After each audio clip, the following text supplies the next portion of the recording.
There is a problem with the Parliament. Hello.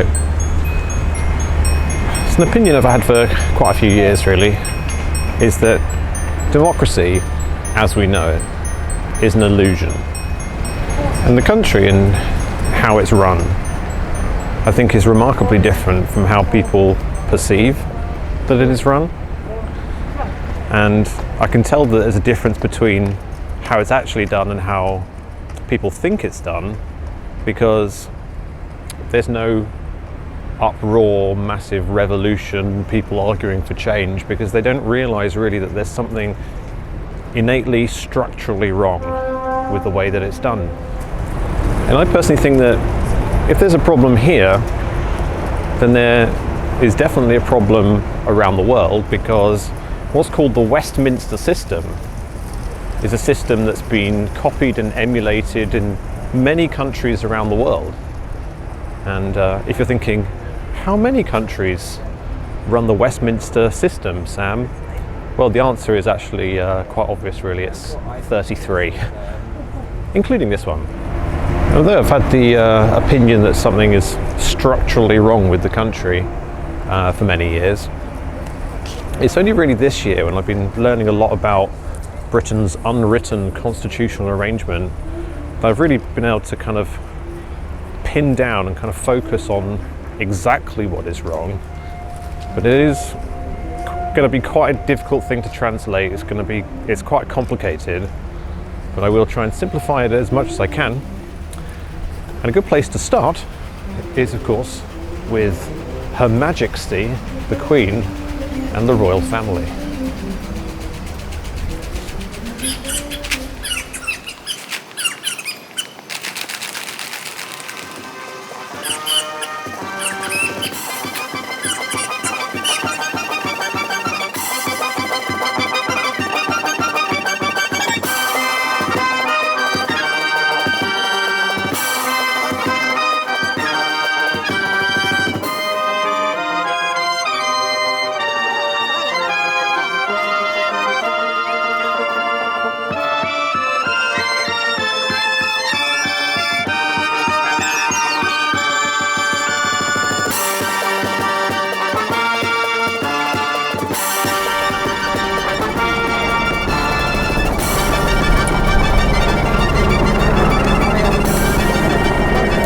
You may be aware that,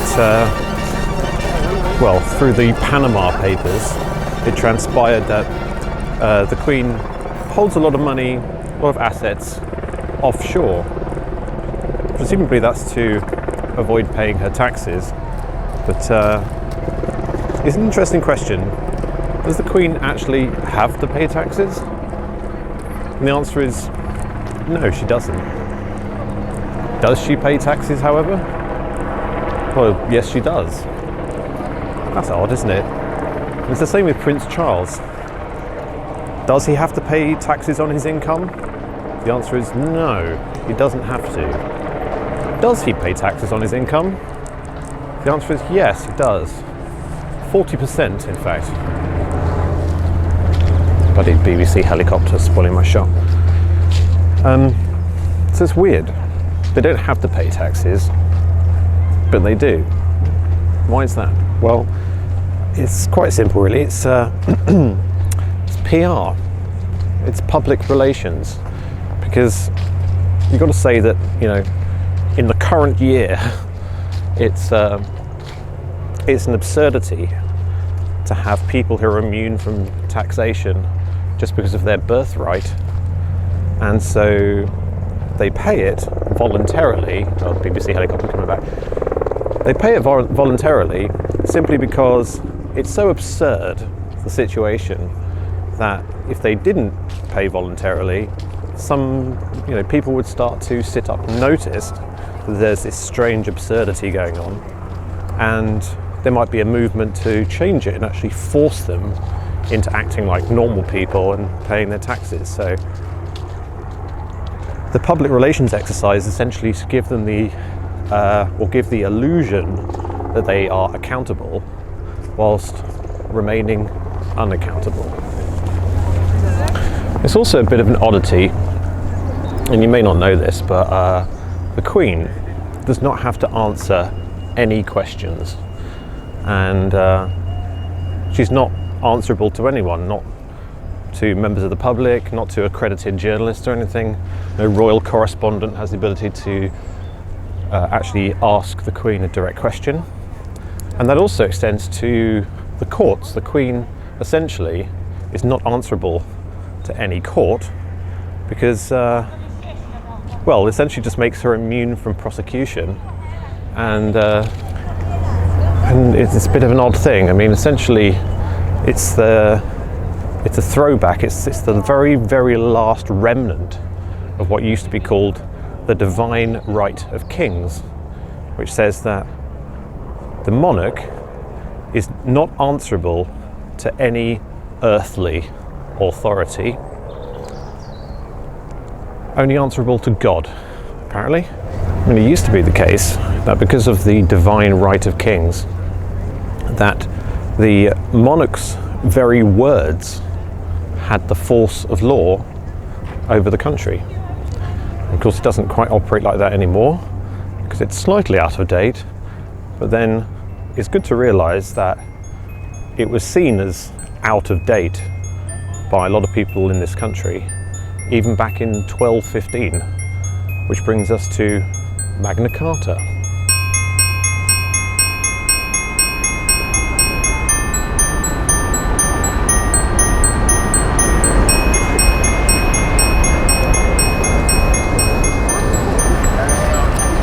So I'm going to try and keep this, oh my god, I'm going to try and keep this as simple as possible. In June 1215, a bunch of angry landowners, known as the Barons, seized the city of London. Of course, it was a little bit easier to defend back then because of the city wall. There was a river here. The River Fleet still runs underneath this road, but it was a proper river with a bridge over it. And then just where that bus is climbing there, you might see that there's a sudden flat part of the hill. Well, that's where the massive city wall used to be. And the Lud Gate, an enormous stone gate. The barons were upset because of King John. They were upset with King John's absolute and arbitrary power, and so they decided to seize the city of London to force him into negotiating a form of peace treaty which became known as Magna Carta. And Magna Carta really was the first attempt, in England at least, to try and limit the king's powers, or rather try and abolish the divine right of kings. I nearly got hit by that bus, look at that. Yeah, they wanted to try and abolish the divine right of kings. Unfortunately for them at least, the king did not stick to it, and through successive monarchs over generations, they reissued Magna Carta to try and make it stick. And whether or not it actually had any real traction, or whether or not it had any proper real effect, is still up for debate to this very day. It wasn't really until something much, much more severe and physical happened that the issue seemingly was solved. And that severe measure was the lopping off of the king's head. He doesn't look too pleased, really. And you can see the plaque.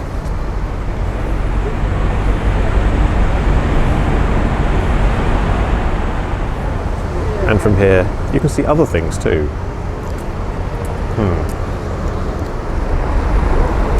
There is a black mark at 2 p.m. and it's in reference to 2 p.m. January the 30th, 1649. That's when Charles I's head was chopped off, just here outside Banqueting House, like here on a big wooden platform.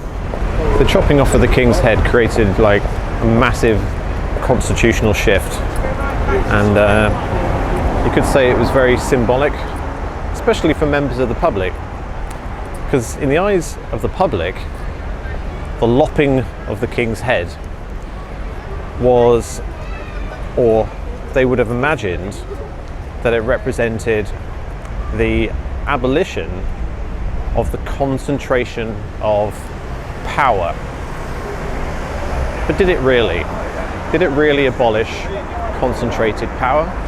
Because all it really did was remove concentrated power from an individual and instead concentrate that power into a group of individuals known as the Parliament. The one that has true power over the country is the one whose very words have the force of law. And that used to be the king, and then under Oliver Cromwell it became the Parliament and continued to be the Parliament. So maybe that's the answer to this video, that the problem with the Parliament is that it wields the mystical power of the ancients. It has the ultimate power of the country. Well, no, unfortunately it's not that simple. There are two more dots to connect before we can find the real problem, and those are Tony Blair and the Supreme Court. So it used to be the case that the Parliament had a thing called the Law Lords. And the Law Lords were like the high constitutional court of the country. They weren't used very often, but if a question came up that nobody else could answer, the Law Lords would act sort of like a surrogate ancient king, and they would make a proclamation, and that proclamation would have the force of law. It certainly wasn't perfect, but in the absence of a sort of codified written constitution, it worked and it kept the country functioning. And then something strange happened, because Tony Blair came along and did some constitutional reforms and essentially abolished the Law Lords and replaced them with what's nowadays called the Supreme Court, that building over there.